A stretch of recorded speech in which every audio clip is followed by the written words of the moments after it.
안녕하세요. 김형륜 목사입니다.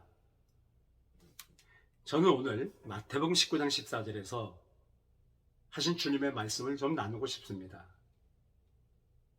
다시 너희에게 말하노니 낙타가 바늘귀로 들어간 것이 부자가 하나님 나라에 들어간 것보다 쉬우니라 하시니 라고 주님이 말씀하셨습니다.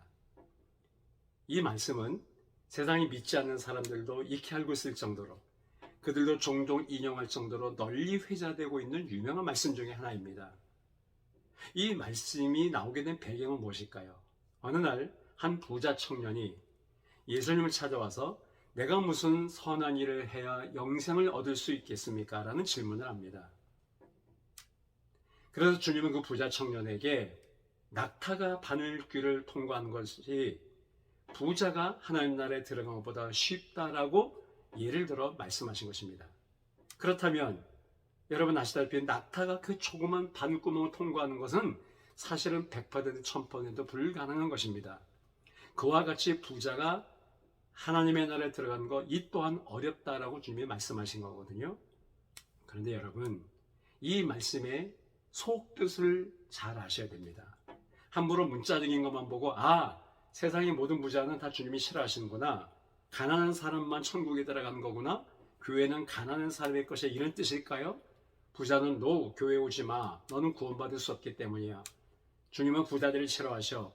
부자들에게 영생의 선물이 허락되지 않아. 하나님의 나라에 아무도 들어갈 수 없어 라고 주님이 말씀하신 것입니까? 아닙니다. 그런 뜻이 아닙니다.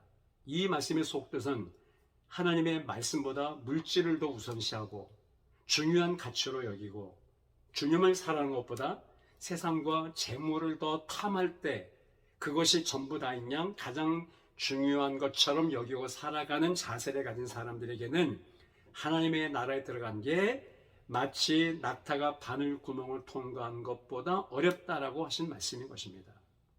여러분 세상에 보면 은혜롭고 믿음이 아름다우며 성령 충만한 부자들도 굉장히 많습니다. 어마어마한 물질을 하나님의 나라와 그 영광에서 드리면서 이름도 빛도 없이 헌신하는 아름답고 향기로운 부자, 멋진 부자들도 굉장히 많습니다. 그 부자들을 통해서 영혼 구원이 일어나고 교회가 세워지고 선교지 선교사들을 돕고 보내며, 그리고 이 세상을 얼마나 아름답게 섬길 수 있습니까? 다시 말씀드리지만 주님은 부자를 증오하거나 경멸하지 않습니다. 교회는 부자도 필요합니다. 물질을 가진 사람들도 들어와야 됩니다. 그들이 그 물질을 통해서 주님의 영광을 드러내고 하나님의 뜻을 이루어드리고 세상을 변화시키고 영혼을 구하는 일에 아름답게 쓰인다면 그보다 더 귀하고 가치 있는 게 어디 있겠습니까? 그런데 주님을 찾아왔던 한 부자 청년은 그 물질을 하나님의 나라와 영광에 쓰라고 했을 때, 그걸 다 드리라고 했을 때 근심하며 주님을 떠나갔다고 한 것이죠. 이게 문제인 것입니다. 사실 저나 당신은 우리에게는 부자가 아닙니다. 그 부자라고 말할 정도의 물질이 없습니다. 우리에게도 우리 나름대로의 바늘구멍이 있습니다. 우리가 통과하기 어려운 명예의 바늘구멍, 죄와 정욕의 바늘구멍, 자아와 이기심의 바늘구멍, 또 다른 육신적인 가지가지의 장애물과 같은 통과하기 힘든 바늘구멍이 있다면 그것을 발견하고 우리는 믿음으로 주님의 말씀을 의지하고 약속을 믿고 영생의 소망을 갖고 잘 통과할 수 있기를 바라는 것입니다. 우리 앞에는 우리 나름대로의 바늘구멍이 있죠.